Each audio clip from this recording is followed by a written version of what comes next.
আল্লাহ সুবহানাহু ওয়া তাআলার দরবারে শুকরিয়া আল্লাহ যে আল্লাহ সুবহানাহু ওয়া তাআলা আমাদেরকে সুন্দর মনোরম শান্ত এক পরিবেশে আমাদেরকে দান করেছেন। পরিবেশে বিরাট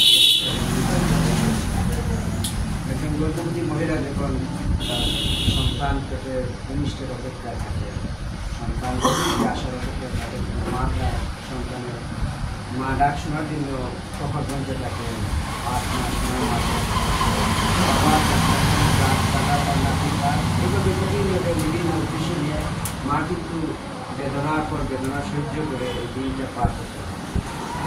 এরপরে 8 9 10 মাস 11 মাস পরে যখন সন্তান পৃথিবীতে আসে তখন মা শান্ত হয়ে যায়, বাচ্চার ডাক শুনে দাদা শান্ত হয়ে যান, নাতির ডাক শুনে বাবা শান্ত হয়ে যান, সন্তানের ডাক শুনে। এরকম সর্বত্র দল মত নির্বিশেষে বাংলাদেশি নাগরিকদের আমরা আছি, বিশেষ করে স্বদেশে যারা অবস্থান করতেছেন, আপনারা সেই সুন্দর পরিবেশ সৃষ্টি করেছেন। আল্লাহ সুবহানাহু ওয়া তাআলা সেই বেদনা দূর করে দিয়ে সুন্দর স্বস্তির নিঃশ্বাস ফেলার তৌফিক দান করেছেন। সেজন্য আমরা শুকরিয়া আদায় করি আল্লাহ সুবহানাহু ওয়া তাআলার দরবারে আলহামদুলিল্লাহ। কারণ আল্লাহ সুবহানাহু ওয়া তাআলা যদি এই পরিবেশ সৃষ্টি করে না দিতেন, আল্লাহ এই পরিবর্তন না করে দিতেন, পৃথিবীতে মানুষের পক্ষে সম্ভব না। জালিমদের সাথে কেবলমাত্র আল্লাহ সুবহানাহু ওয়া তাআলা তার ফয়সালা চূড়ান্ত। জালিমরা বড় ধরনের ফয়সালা করে বিভিন্ন পরিকল্পনায় হাত দিয়ে একের পর এক পরিকল্পনা করতে থাকে। আল্লাহ সুবহানাহু ওয়া তাআলা মাকারু ওয়া মাকারাল্লাহ ওয়াল্লাহু খায়রুল মাকিরিন। সবথেকে বড় পরিকল্পনাকারী হচ্ছেন আমার আল্লাহ সুবহানাহু ওয়া তাআলা। তাদেরকে একটু ছাড় দেন, ফামাহলিল কাফিরিনা আমহিলহুম রুয়াইদা।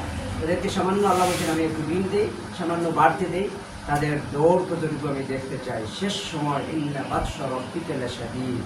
আল্লাহ যখন পাকড়াও করেন, সেই পাকড়াও থেকে বাঁচাবার কোনো ক্ষমতা পৃথিবীর অতীতেও কারো ছিল না, বর্তমানেও নাই, আগামীতেও কেউ যদি এইরকমের অবস্থানে যায় আল্লাহ সুবহানাহু ওয়া তাআলা ছেড়ে দিবেন না, তাদেরকে দুনিয়ার মানচিত্র থেকে নিঃশেষ করবেন। আলহামদুলিল্লাহ, বাইতুল হিকমা ইসলামিক গ্রন্থাগার এলাকায় দীর্ঘ 2004 সাল থেকে শুরু হয়েছে। বিভিন্ন প্রতিবন্ধকতা থাকার কারণে, যেহেতু আমাদের রাহবার বিংশ শতাব্দীর রাহবার আল্লামা সৈয়দ আবুল আলা মাওদুদী রাহমাহুল্লাহ, তিনি বলেছিলেন যে বাধা যদি না আসে, ষড়যন্ত্র যদি না হয়, তাহলে এটা পরিপূর্ণতা লাভ করা মোটেই সম্ভব। যে কোনো জিনিসের এটা সত্য কি মিথ্যা, হক কি বাতিল, এটা বোঝার জন্য প্রধান হাতিয়ার হচ্ছে বাধা। তো এই গ্রন্থাগারের জন্য, পাঠাগারের জন্য অনেক বাধা সবাই তৈরি করে পার করেছেন লম্বা সময়। 2004 সাল থেকে 20 বছর সময়, 1.5 যুগেরও বেশি সময় এটা ডিপ ফ্রিজের মধ্যে ছিল, দাওয়াতি কাজ করেছে।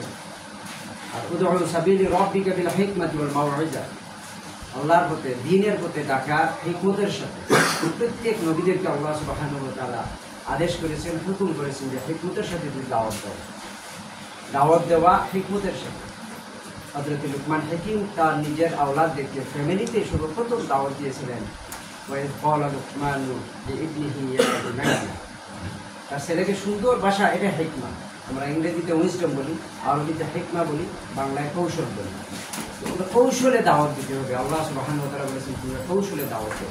এই পাঠাগারটা হিকমা, বাইতুল হিকমা, হিকমার ঘর, হিকমার বাইত, হিকমার ভাষা।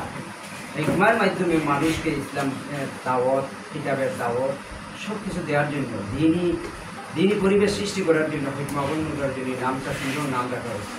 সেজন্য সকলের জন্য গ্রহণযোগ্য, পছন্দনীয় নাম বাইতুল হিকমা গ্রন্থাগার। আমরা এর উত্তর সফলতা কামনা করি।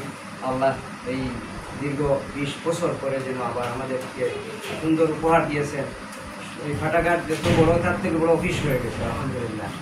সুন্দর আলোকিত, আল্লাহ যেন নূর আলা নূর করে আগামী দিন করে যে গ্যাপ হয়েছে কাফারা সহ, আল্লাহ যেন বাকি দিন এটাকে এগিয়ে নিয়ে যাওয়ার তৌফিক পাই যেতে দান করে। আচ্ছা, তো সবচেয়ে বড় জিনিস বই, কিতাব মানুষদেরকে গুমরাহির দিকে নেয় না।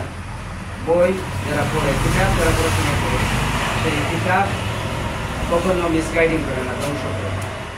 মানুষ বিভ্রান্তের দিকে যায় না।